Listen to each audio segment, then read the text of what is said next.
Literatura de cordel, imagens do sertão. Aqui João Carlos Espíndola com mais uma gravação de romance de literatura de cordel para você. E dessa vez, meu amigo, minha amiga, nós vamos gravar aqui o cordel de número 589, de um total de 1000 romances de literatura de cordel que nós pretendemos gravar aqui no canal Imagens do Sertão. Eu peço a você, meu amigo, minha amiga, que você deixe aí o seu like, que você deixe aí o seu joinha, porque quando você não deixa o joinha, o YouTube entende que esse vídeo não é bom e ele não recomenda este vídeo. Portanto, é muito importante quando você deixa o seu like, quando você deixa o seu gostei. É uma das primeiras coisas que eu peço para você. Abrir o vídeo, deixa o like, deixa o joinha, porque isso ajuda muito o canal. Obrigado mesmo. Este romance aqui, meu amigo, minha amiga, O Peru Misterioso, é um pedido da seguidora Maria Cleonice de Souza. A Maria Cleonice de Souza, ela já ouviu este romance lá na voz do meu amigo O Contador de Cordel, só que ela também pediu para eu gravar aqui para ela. Às vezes a pessoa quer ouvir o romance em mais de uma voz, beleza? Então eu vou gravar aqui para minha querida amiga Maria Cleonice de Souza, lembrando que este romance já está gravado lá no canal do Contador de Cordel, beleza? E por falar em canal, eu quero pedir a você para você procurar um link que vai estar no sentido dessa seta aqui, na descrição do vídeo. É só você clicar no sentido da seta que você vai encontrar um link que é o canal do meu irmão, o canal O Cordelista, do Aureliano Espíndola, beleza? Inscreva-se lá e dê aí essa força, beleza? Então, este romance aqui, O Peru Misterioso, é do autor Manuel Pereira Sobrinho. O editor proprietário é o João José da Silva, beleza? Deus, meu Pai, professor, dai-me ideal poderoso, mandai o divino arcanjo lá do eterno repouso, para ajudar-me a escrever o Peru misterioso. Tem o boi, o papagaio, o cavalo e o pavão, o pato, a vaca e a garça, todos com bem e perfeição, e agora do Peru irei dar a descrição. Na velha Sibéria Branca existia um potentado por nome Joaquim Amâncio, senhor daquele reinado, casado com a Argentina, coração abençoado. A Argentina era tão boa que em nada se orgulhava, acariciava os pobres, as viúvas consolava, e naquela alma santa coisa boa não faltava. Porém vivia tristonha, já porque não concebia há 10 anos de casada, e por isso a nostalgia roubava de todo modo a sua terna alegria. E com isso o rei Amâncio vivia bem consolado, porque dizia que filhos não trazia resultado, que filho não vale nada, dizia ele animado. Mas mesmo assim a rainha, com a sua ideia ávida, fazia preces a Deus e anunciava no pávida, pedindo a Nossa Senhora para ver se ficava grávida. Até que uma certa noite, quando a Argentina dormia no leito nupcial, à meia-noite seria, quando de súbito ela ouviu uma voz que assim dizia: és limpa como a verdade, casta como a flor do lis, pura como a inocência, porém não serás feliz, devido ao teu esposo, imperador do país. Pedes um filhinho a Deus, ele pretende te dar, mas devido a teu esposo ser orgulhoso sem par, ainda não concebestes para ele não te matar. Porque se deres à luz, terás grande sofrimento, o teu fruto pagará, do rei o atrevimento, se queres desta maneira cumprir-se-á teu intento. Por sonho ela compreendeu, mas mesmo assim ela queria, para consolar seu desejo, matar sua nostalgia, muito embora que ela sofra ou morra no mesmo dia. Ao findar estas palavras, a voz desapareceu, ela despertou do leito que estava o esposo seu, e com 3 dias depois, por milagre, concebeu. Não disse nada ao rei, começou a se resguardar, e com 3 meses de grávida, começou a imaginar o que era que faria para Amâncio não notar. Foi ao médico do reino e com ele combinou, para testar que estava doente. O médico aceitou. O rei, lendo o atestado, sem demora acreditou. O laudo dizia assim, dizendo do dia a soma: a Argentina, sua esposa, está criando um febroma, e para se operar só em Paris ou em Roma. É uma doença grave, porque no útero é formada pelas paredes internas, e se não for bem tratada, a rainha perde a vida, deixando a pátria enlutada. Rei Amâncio, ao ler o laudo, com pressa determinou que a rainha viajasse para onde o médico mandou, e ela no mesmo dia com as damas viajou. Ao desembarcar em Roma, procurou um hospital, justamente o que internava a família imperial. Procurou uma enfermeira para ser confidencial. Tendo achado a enfermeira, o seu passado contou. Então ela, de bom gosto, o seu segredo guardou. A rainha neste dia ao rei telegrafou: meu querido esposo Amâncio, já me encontro internada no hospital do Império e estou sendo bem tratada, e só daqui a 6 meses poderei ser operada. Porém, não tenha cuidado em sua esposa querida, assim que eu ficar boa, regressarei em seguida. Um abraço de Argentina, meu coração, minha vida. Assim que o rei recebeu o telegrama citado, ficou ciente de tudo e não teve mais cuidado, e continuou com o seu instinto mau e malvado. E a rainha argentina lá no hospital ficou, e com 6 meses completos, sem trabalho descansou, de uma bela menina que o mundo se admirou. Tinha as feições de fidalga, o rosto como a romã, brilhava como as estrelas ou o sol pela manhã, e parecia que Vênus da menina era a irmã. Com 10 dias a rainha do leito se levantou, para a catedral de São Pedro sua filhinha levou, então por flocos de neve na pia lhe batizou. Deu-lhe este nome porque seus cabelos eram ondulados, branquinhos igual a neve, o seu rosto bem corado mostrava um foco de luz como o céu escabentado. O todo dessa menina representava beleza, até o padre pasmou com a sua boniteza. Seu claro era grande que não precisou luz acesa. A Argentina, ao voltar da câmara do batizado, preparou as suas damas, o navio preparado, pagou bem a enfermeira e seguiu para o reinado. Com 20 dias completos, na Sibéria ela chegou, e no reino houve uma festa quando ela desembarcou. Rei Amâncio bebeu tanto que até na roupa urinou. Com 8 dias depois foi que ele veio tornar, e a rainha argentina procurou-lhe tapear com a sua bela filha, sem ele desconfiar. Disse ela: eu me operei em um riquíssimo hospital, recebi um tratamento como nunca houve igual, e sempre fui visitada da família imperial. E já na minha saída, a filha do rei Gaspar teve um erro com o príncipe, e depois de descansar, perguntou se eu queria a menina para criar. Devido à sua bondade, como a criança era bela, eu lhe disse que aceitava para salvar a honra dela, e vou buscá-la no leito para você olhar para ela. E sem ter qualquer demora, a criança apresentou. O rei teve um sobressalto quando lhe observou, porque com tanta beleza encanto algum avistou. E disse para a rainha: consinto você criar, porém com homem nenhum ela poderá casar, sob pena de morrer sem ninguém poder salvar. E se você acoitar qualquer casamento dela, encobrir qualquer namoro, ela fique feia ou bela, se eu descobrir a trama, matarei você e ela. Disse a rainha: está certo, meu senhor esposo e rei, quero tê-la como filha e com prazer criarei, lhe juro em nome de Deus que nada lhe negarei. O rei disse: sendo assim, como você se atreve, vamos batizá-la hoje para a carga ficar mais leve. A rainha disse: não, seu nome é Floco de Neve. Ela já é batizada por filha do príncipe Alfredo, com a filha do rei Gaspar, ela já me deu com medo, e peço a você por tudo que me guarde esse segredo.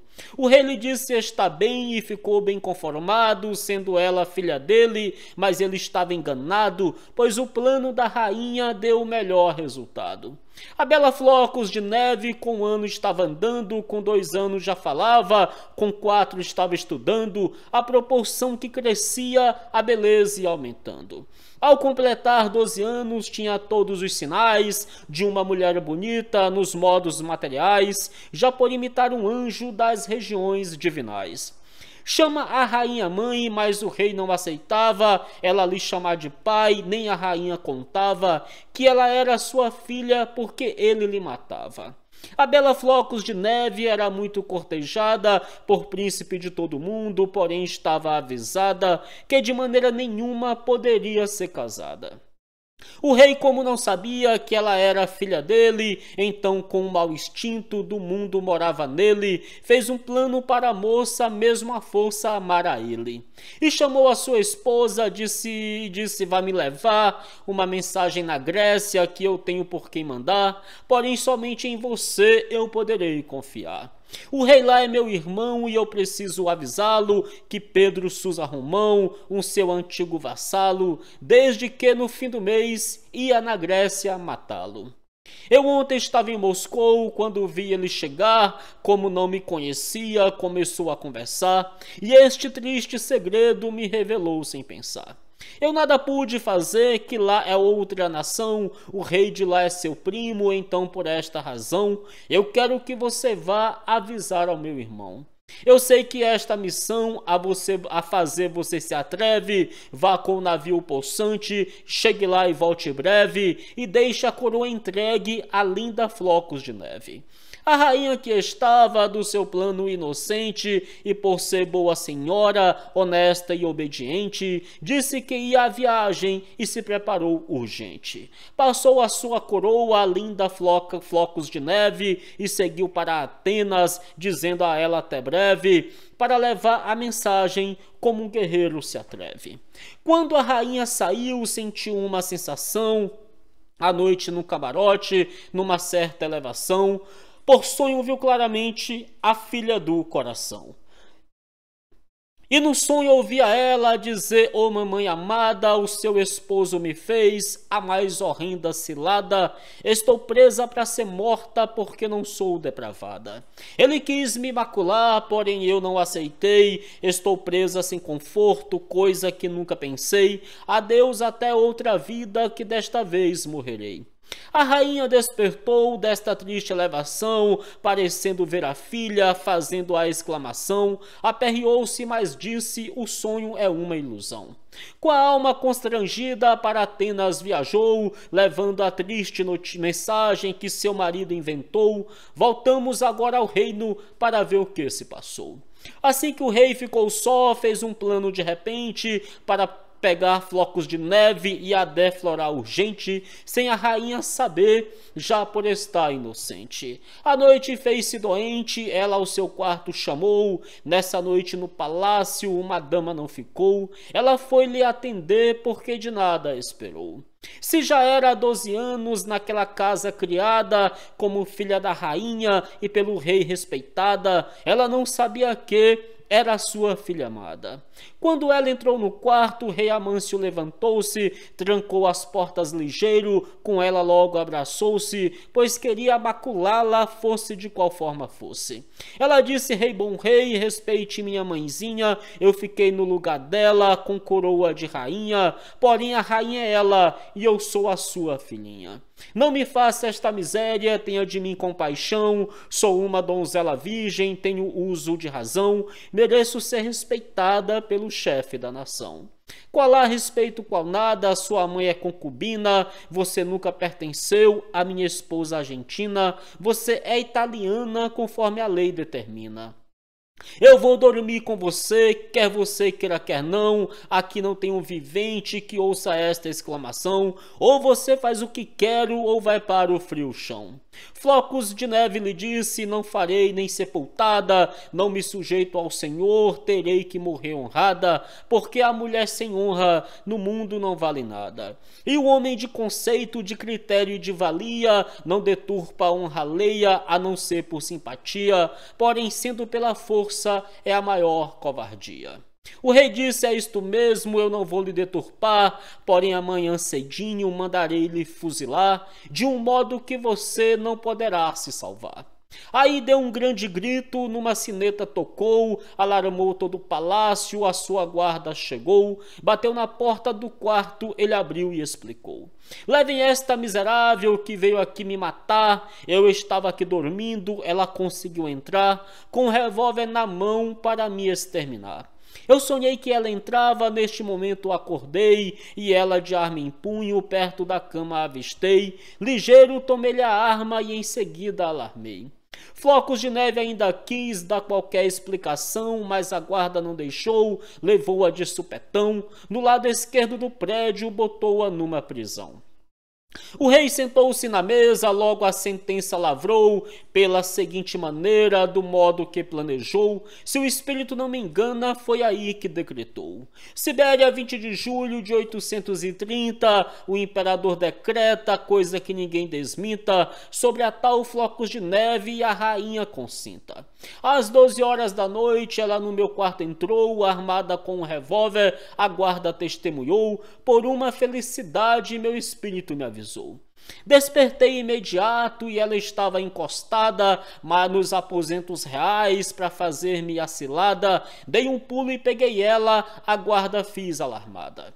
E a guarda levou ela, trancou-a em uma prisão, e amanhã logo cedo terá morte sem perdão, assim assina Joaquim Amâncio, imperador da nação. Deixamos Floco de Neve, já sentenciada à morte, a rainha viajando, e vamos noutro transporte para o reinado de Hamburgo, que fica ao lado do norte. No reinado de Hamburgo existia uma rainha, péssima, vil e intrigante, falsa, perversa e mesquinha, por nome de Zebelê, ruim igual a morrinha. Esta rainha era chefe de toda a feitiçaria, fazia mal a si mesma e a Deus desconhecia, blasfemava contra os santos e a Santa Virgem Maria. Era senhora do reino, porém não era casada, vivia com quem queria e ninguém dizia nada. Da bruxa Tirititim, Zabelê era filhada. E um dia Zabelê adquiriu um amante por meio de bruxaria, um príncipe muito distante do reino das três espadas, chamado João Cavalcante. Então toda noite o príncipe do reino era transportado pela arte da magia, saía do seu reinado, sem saber de que maneira, e vivia contristado. Uma noite o príncipe João, quando no reino chegou, onde Zabelê morava, por milagres despertou, então os carinhos dela nesta noite rejeitou. Ela, se achando ofendida, remexeu no seu baú, trouxe um alfinete mágico com cara de cafuçu, furou do lado esquerdo e transformou-o no peru. O príncipe, tornado em ave, na mesma hora voou, com destino ao seu reino, porém Zabelê notou, redobrou o seu encanto e lhe desorientou. Ao invés dele ir ao reino, teve sorte delatéria, perdeu suas faculdades e a direção etérea, foi parar na mesma noite nas regiões da Sibéria. Era um peru monstruoso do tamanho de um nevoeiro, o bico todo de aço, que não havia ferreiro que pudesse derretê-lo, brabo, possante e ligeiro. Só de lua em lua nova ele se desencantava, chegavam-lhe as faculdades no lugar onde estava, porém com 5 minutos logo em peru se tornava. Então nesta dita noite que saiu sem direção, deu um pouso na Sibéria, no reino do rei vilão, aonde Flocos de Neve se achava na prisão. Vendo os dois guardas ali, cada qual de sentinela, deu uma bicada num, que arrancou-lhe a titela, e passou os pés no outro, que caiu sem pedir vela. Depois de mortos os dois guardas, ele se desencantou, e pelas grades de ferro, Flocos de Neve avistou, chegou-lhe às suas ideias, por esta forma falou.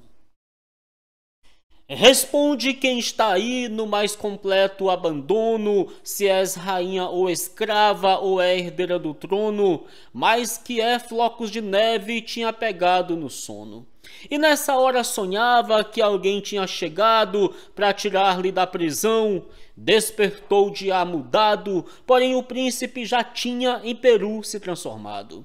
Flocos de Neve, ao ver aquele peru bonito, de tamanho desconforme, com aspecto perito, e vendo os dois guardas mortos, deu um assombroso grito.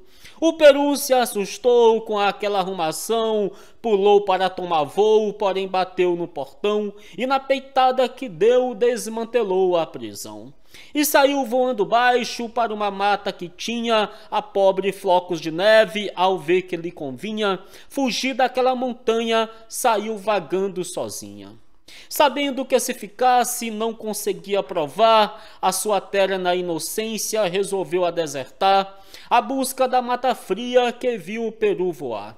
Assim que o dia amanheceu, o rei mandou retirar Flocos de Neve da cela para mandar fuzilar, mas teve grande surpresa porque não pôde encontrar. E vendo os dois guardas mortos, ficou para não viver, reuniu seu exército a fim de reconhecer quem havia feito aquilo, mas nada pôde obter. Vendo que nada arranjava, tratou de se aquietar, esperou pela chegada da rainha do lugar, a sua legítima esposa, para poder lhe explicar. E a rainha argentina com 2 meses regressou da viagem mentirosa, e quando desembarcou, o rei sem perda de tempo sua mentira contou. Ela ouviu tão constrangida que não pôde nem falar o segredo, e o seu segredo de mãe não podia lhe contar, nem podia achar ruim e nem também aprovar. Retirou-se para o palácio, traspassada de paixão, perdeu o gosto da vida, mas sem dar demonstração, pensando aonde estaria a filha do coração. Mas não pensou nem por sonho que aquilo era verdade, pois conhecia o marido como perverso e covarde, mas não podia dizer porque tudo era debalde. Assim ficou a rainha como uma luz que não brilha, sem poder descobrir nada, sem encontrar uma trilha, nem um anúncio por longe de sua querida filha. Mas deixamos a Argentina no sofrimento sem par, então em Flocos de Neve agora iremos falar, se morreu ou foi feliz e aonde foi ficar. Na mata que ela entrou não teve mais paradeiro, correu até de manhã no mais triste desespero, cansada e morta de fome, pensando no carcereiro. Quando a aurora rompeu, ela tentou descansar nas encostas de uma gruta aonde havia um pomar, e assim que foi sentando-se ouviu um peru cantar. Ela teve um sobressalto, pensou em haver morada, mas como ia com sede, com fome estrupiada, pensou descansar um pouco para fazer nova jornada. Naquilo ouviu logo, mais perto do seu lugar, foi quando olhou para a direita antes de se levantar, foi vendo um peru enorme dali se aproximar. Ela quis sentir remorso, mas vendo um peru bonito, cantando e fazendo roda naquele ermo esquisito, o medo diminuiu e achou-o bem perito.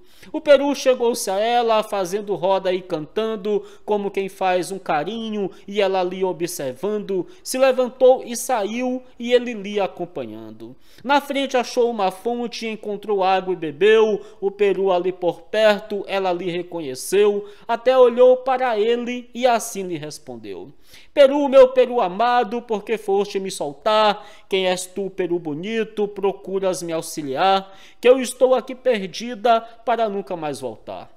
O peru fez logo, rodou mais, não disse nada, e ela ficou na fonte, em uma pedra sentada, e o peru ali perto, servindo de camarada. Mais tarde ele entrou no mato, com a maneira de guapo, foi no sopé da colina, de frutas encheu o papo, e trouxe no forte bico um molho de genipapo.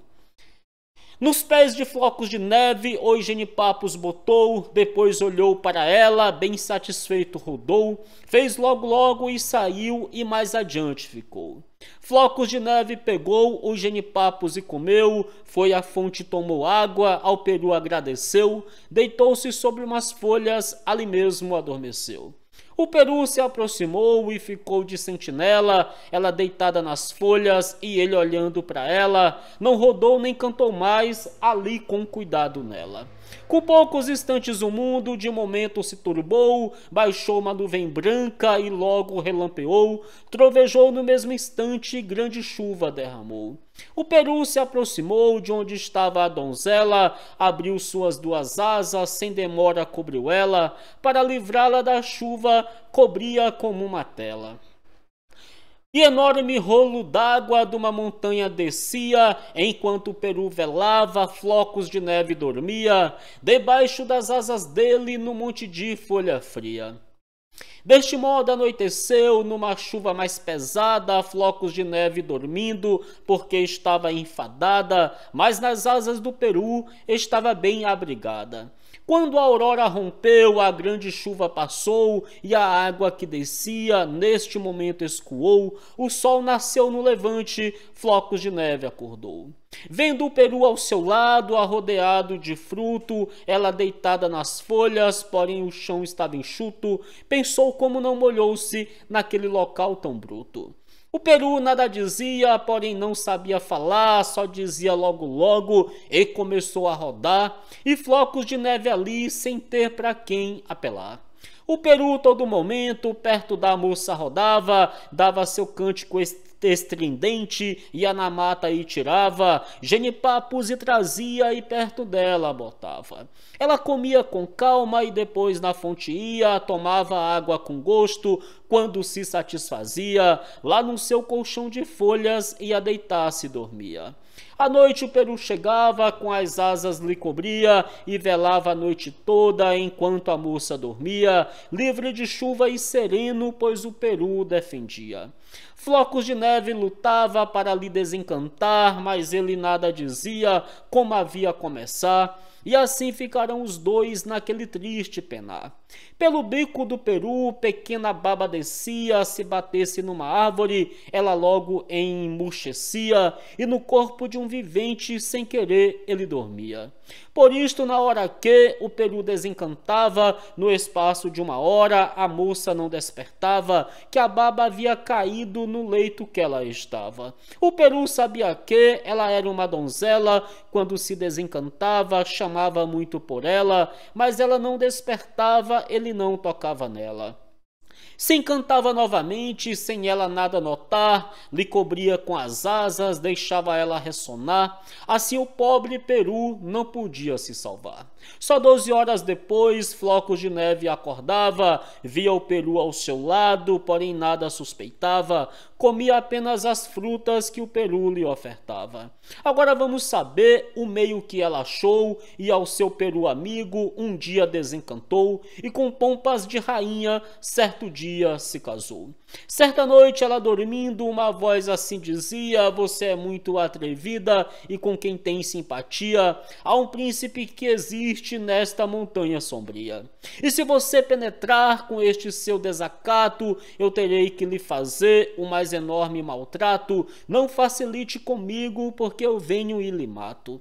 Flocos de neve por sonho lhe respondeu sem demora: retire-se, voz maldita, se não quiser ir embora, eu lhe faço uma desgraça aqui mesmo nesta flora. Nesse instante uma visão a ela se apresentou, por sonho e lançou-se a ela, e ela se preparou, partiu para lhe agarrar, com uma mão lhe agarrou. E por sonho, umas das unhas da mão dela caiu fora, ela com a dor enorme se acordou nessa hora, foi vendo um príncipe bonito, com a voz terna e sonora.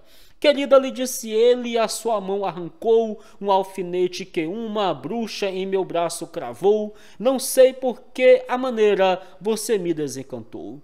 Flocos de neve contou que estava sonhando, o príncipe João Cavalcante foi logo lhe abraçando e dizendo por que era que estava lhe penando. Ali naquele momento, ela o passado explicou, ele também sem demora o seu passado contou, o príncipe Flocos de Neve um ao outro ali amou.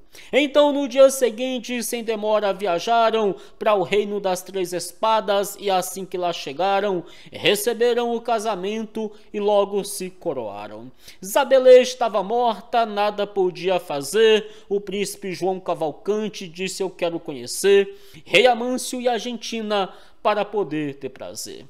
Flocos de Neve lhe disse: então vamos viajar. O príncipe João Cavalcante tratou logo de embarcar para o reino da Sibéria sem nada mais falar. Quando chegou na Sibéria, assim que saltou no porto, soube logo da certeza que o rei Amâncio era morto. Ele marchou para o palácio com coragem e com conforto. Achou o reino de luto, porém entrou com agrado. Então, por Flocos de Neve, ele foi apresentado à rainha sua mãe e contou o seu passado. A rainha, sem demora, todo o passado explicou. Disse que Flocos de Neve nasceu e se destinou a seguir para a montanha, toda a vida revelou. O príncipe, quando ouviu, ficou impressionado, porém depois resolveu a esquecer o passado. Então, no dia seguinte, tomou conta do reinado. Ficou o rei dos dois reinos e a rainha aprovou. No reino das três espadas, um outro irmão coroou, por nome Napoleão, e na Sibéria ficou. E a rainha argentina viveu com o genro amado até os dias finais no palácio do reinado, contando diversas vezes ao genro o seu passado. Tornou-se no céu da terra o reinado da Sibéria. Flocos de Neve viveu, honrada, atraente e séria. Então naquele reinado nunca mais houve miséria. Morreu Zabelê a bruxa, a Argentina enviuvou. Não desonrou seu nome, o príncipe vitoriou. A bela Flocos de Neve livremente se casou. Penetrou pela montanha e depois disse a história, reviveu vida gozada, com ideia bem finória. Ainda foi muito feliz, reinou bem em seu país, assim alcançou a vitória. Literatura de cordel, imagens do sertão, o Peru misterioso. Literatura de cordel, imagens do sertão.